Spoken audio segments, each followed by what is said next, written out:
food chain is a single path which helps us work out who eats whom in a habitat in order to get the energy and materials required for nutrition.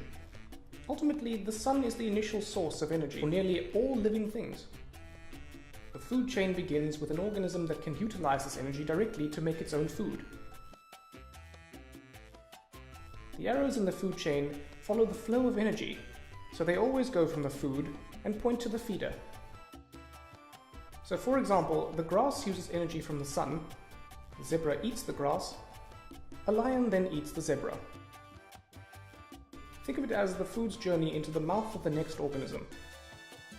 The chain always ends with the top predator, which is not preyed upon by other organisms, but will be consumed by decomposers after death. Typically, food chains involve around 4 steps. It is unusual for them to be longer because energy is lost between each step, and so the energy available for the next organism decreases.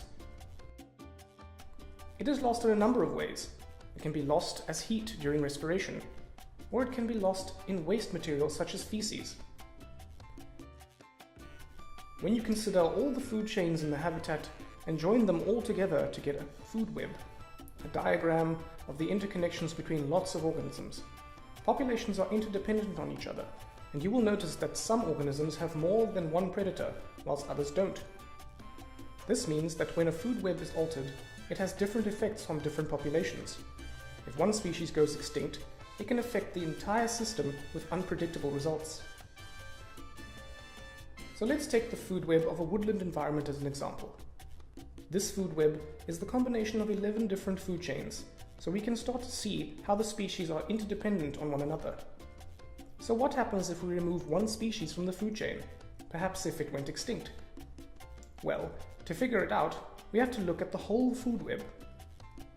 If we remove grasshoppers, then the spiders would have to eat more beetles, and so their population would decline. Maybe even go extinct too.